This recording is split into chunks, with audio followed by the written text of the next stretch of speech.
Laut Tak Biru di Seberang Takhir, sebuah filem pendek antologi puisi T alias Type.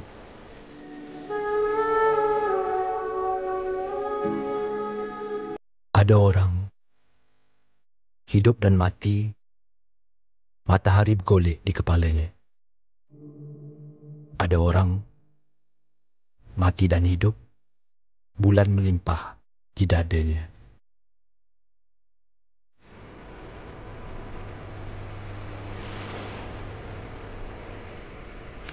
Inilah gua segi empatku, tingkap yang sentiasa menadah udara,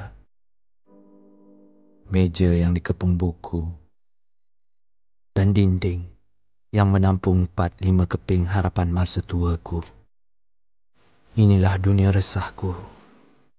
Aku hidup di cahaya separuh terang, mengetam dan melicinkan puisiku pada kertas yang berselera.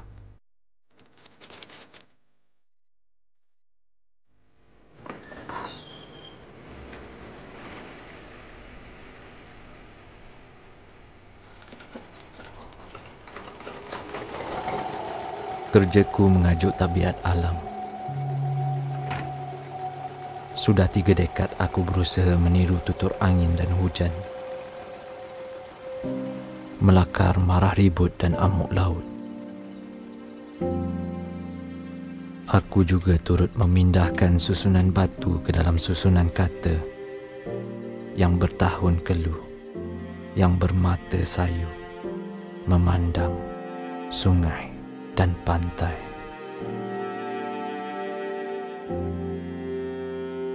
Cermin. Jika kau jenguk ke dalam cermin,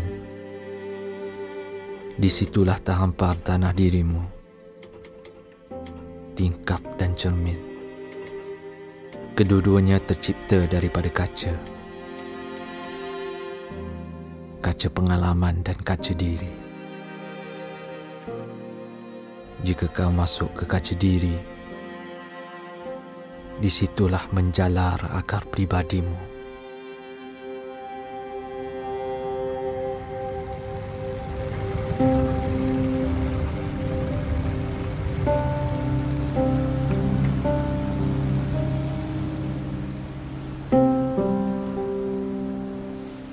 Di ufuk 40, aku mulai mengumpul berkas kelemahanku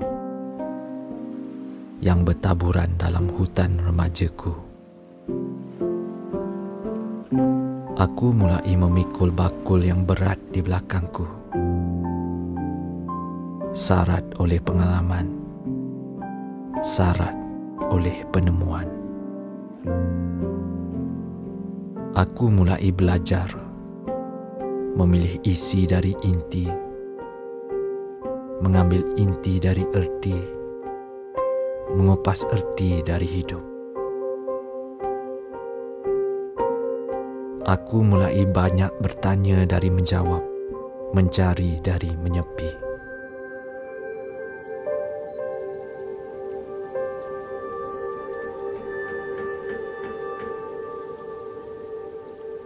Pernahkah kau sedari kejauhan jantungmu sendiri?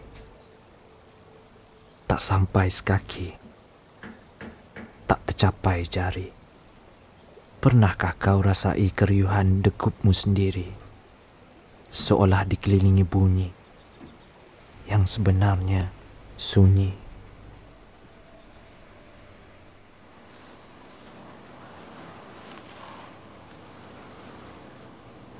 Pernah ku temui keteduhan alisku sendiri, disinari mentari, dipagari api.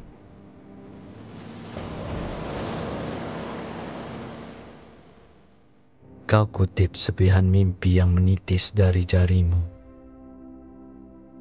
atau sepihan nyanyi yang mengiris jantungmu. Ia telah menjadi segelas debu.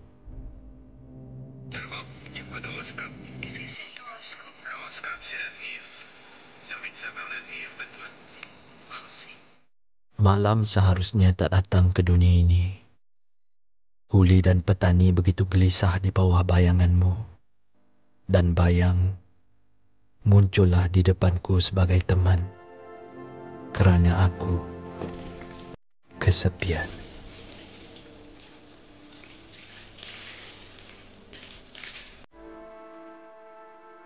Setiap mimpi adalah harapan yang mengandungi teka-teki tak terjawab.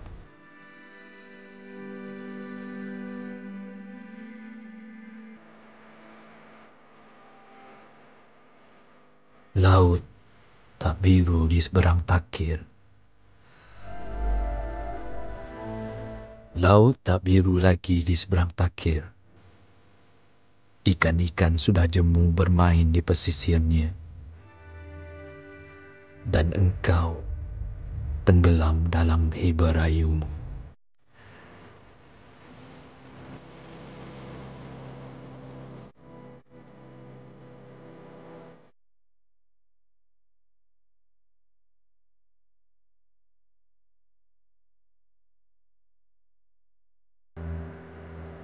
Siapakah yang mengingatkanku ketika aku lupa? Siapakah yang menyembuhkanku ketika aku luka? Siapakah yang memberiku cinta ketika aku muda? Tuhanku, kalau bukan engkau, siapakah?